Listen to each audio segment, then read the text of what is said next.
Radhe Radhe everyone. क्या आप सब जानते हैं कि तुलसी के पौधे पर लगी मंजरी को हमें क्यों हटा देना चाहिए?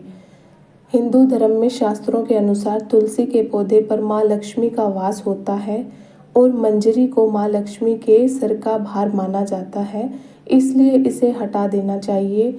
और इसके पीछे एक प्रचलित पौराणिक कथा भी है। पौराणिक कथा के अनुसार एक बार माँ लक्ष्मी, माँ सरस्वती और माँ गंगा के बीच किसी बात को लेकर बहस हो जाती है और यह बहस इतनी बढ़ जाती है कि वे एक दूसरे को श्राप दे देती हैं।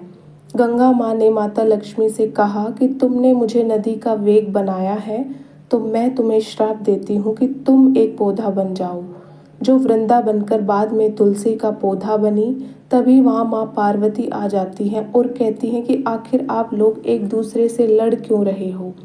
माँ गंगा कहती हैं कि लक्ष्मी मेरे ऊपर हंसी है, इसलिए मैंने इसे श्राप दे दिया। इस बात पर माँ पार्वती कहती हैं कि आप लोगों ने गुस्से में एक दूसरे को श्राप तो दे दिया, लेकिन इस बात का भान है कि श्राप के कारण कितना कष्ट झेलना पड़ता है। माँ पार्वती कहती हैं कि 84 लाख योनियों में से 20 लाख योनियाँ वृक्ष और पौधों की हैं। लक्ष्मी, तो आप बताएं कि एक बार पौधे के रूप में धरती में जाने के बाद आपको वृक्ष या पौधे के रूप में किस किस योनि पर रहना पड़ेगा। माँ लक्ष्मी को अपनी भूल का पछतावा हुआ और उन्होंने माँ पार्वती से सहायता मांगी और कहा कि कुछ ऐसा हो सकता है कि 20 लाख योनियों में से एक बार में ही छूट जाऊं। ऐसे में माँ पार्वती ने कहा कि इस श्राप का हल मेरे पास तो नहीं है, लेकिन इसका हल महादेव ही बता सकते हैं।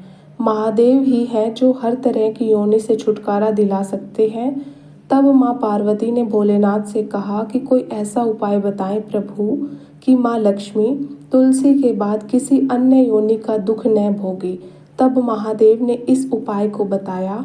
कार्तिक माह में लक्ष्मी जी ने तुलसी के क्यारे के रूप में प्रकट हुई। कहा जाता है कि द्वादशी तिथि के दिन तुलसी के पौधे में लगी मंजरी को तोड़कर शालिग्राम को अर्पित कर दे। ऐसा करने से माँ लक्ष्मी का पौधे की योनि से मुक्ति मिल जाती है और वह किसी अन्य पेड़ पौधे की योनि में नहीं जाती और मोक्ष पा लेती है। इसके साथ ही ऐसा करने से व्यक्ति को माँ लक्ष्मी सुख समृद्धि, धन संपदा, ऐश्वर्य का आशीर्वाद देती है।